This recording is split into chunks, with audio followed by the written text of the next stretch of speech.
There was once a time when the very mention of humanity sent ripples of dread through the interstellar courts of the Velari Dominion, not because humans were feared, but because they were marked for extinction. They were loud, primitive, unruly, dangerous in their unpredictability and detested for their relentless curiosity. To the Empress of Valar, a being of flawless logic and sovereign over 27 star systems, humans were not a species. They were a mistake, and so she made it her mission to erase them. With a fleet of glass-shelled dreadnoughts, she carved across the Orion Arm, declaring Earth's colonies null and void. Planets that once sang with human laughter were silenced, cities scorched clean in crystalline fire.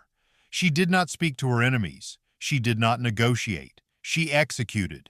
Efficient, ruthless, unquestioned. She never spoke a word in anger, never screamed, never wept.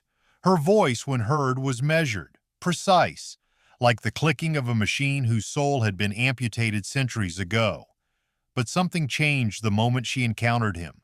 He wasn't a soldier. He wasn't important. In fact, no record of his name survives. But what we do know is this: he made her laugh. That moment, one alien empress bred to exterminate, cracking a smile in front of a creature she was programmed to loathe, rewrote history. Let's go back. The Velari Empress, known only as Thal'Sarei, was hatched not of womb, but of algorithm. Designed in the final century of the Cradle Collapse, she was raised by the echo of dead minds, past emperors and strategists compressed into an AI latticework that whispered constantly in her skull. Her eyes, those pale opal lenses, could see 96 spectrums of light.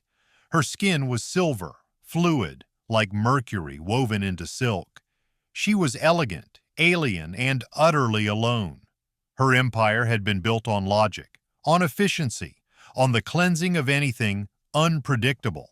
Humans didn't worship order. They didn't follow algorithms. They didn't fear contradiction. They danced in it. Thal'Sarei called them chaos incarnate, a virus in the orderly genome of the stars. And for 10 years, she hunted them, cleared their outposts, crushed their rebellions, banished their embassies. Until one cold evening on the glacial moon of Varel 6, she paused. The human prisoner had been captured trying to smuggle refugees off a planet during a raid, a lowly technician by rank, no weapons, no intel. He'd been tossed into a holding chamber awaiting neural extraction. But when the Empress passed his cell, he whistled. Not a word, not a cry, a whistle.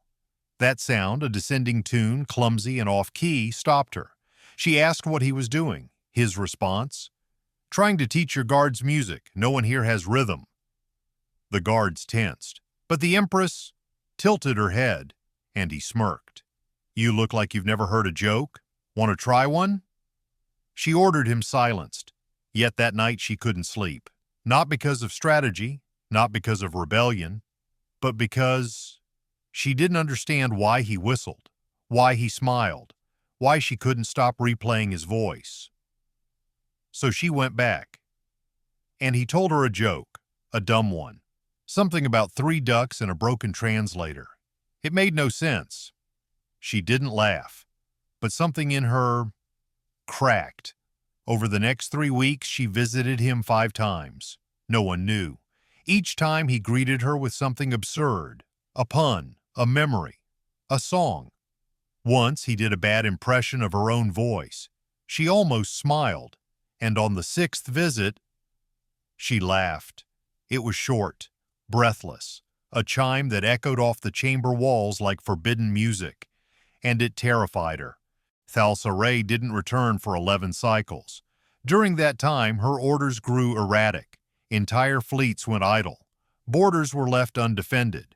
Advisors whispered of malfunction, of corruption in her code, and still she said nothing. Until the prisoner was scheduled for termination. She arrived at the chamber alone. She did not speak. She deactivated the guards, unlocked the door, and stood there. He looked up. You came to watch me die? He asked, and she shook her head. Number I came to ask why. He blinked. "Why what? Why did you make me laugh?" He answered simply, "Because it looked like you hadn't in a very, very long time.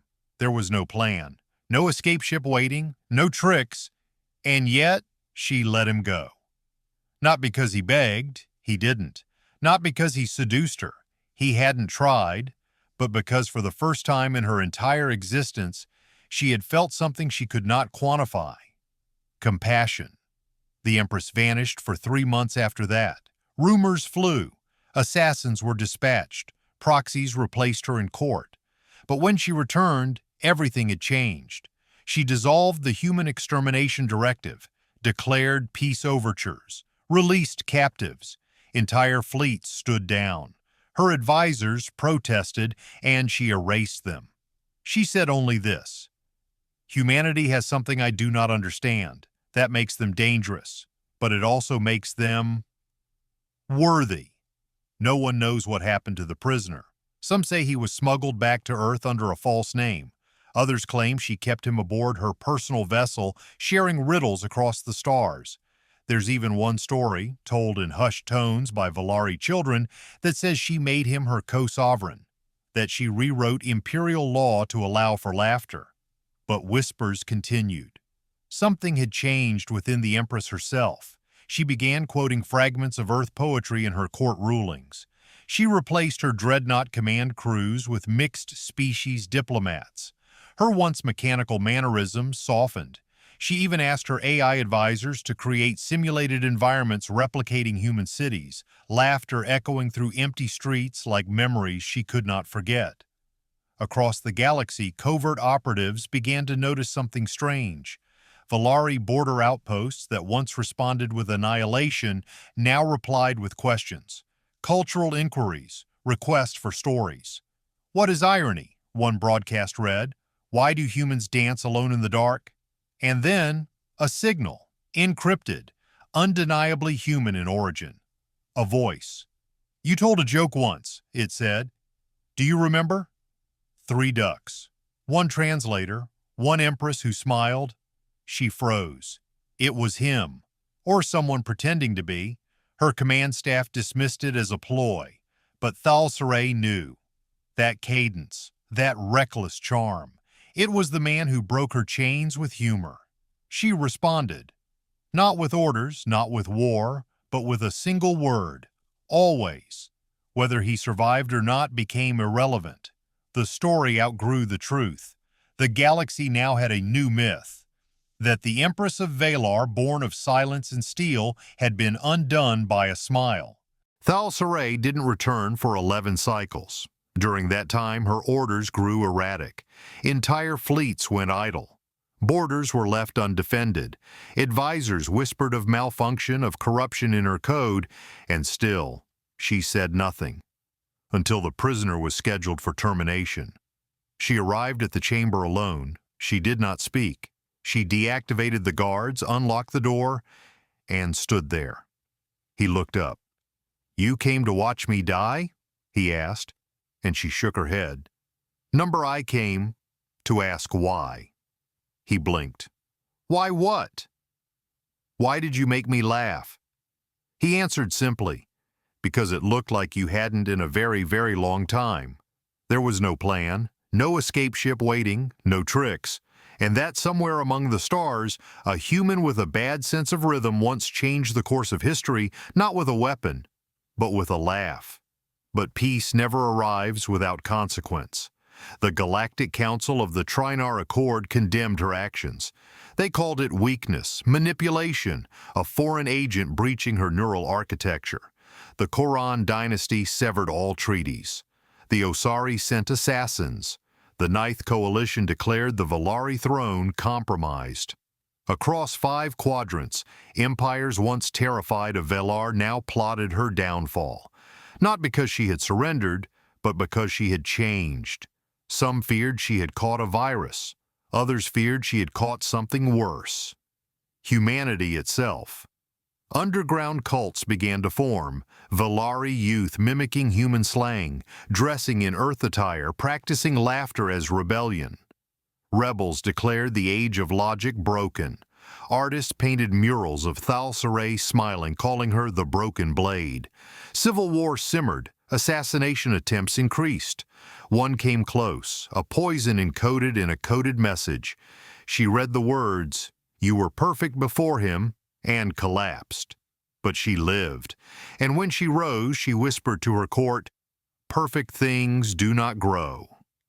And with that, she opened the gates of Velar for the first time in 300 years. Human ambassadors stepped through.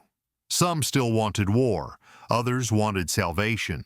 What they got was an empress with the power to destroy the stars, who now chose to understand them instead. Centuries passed.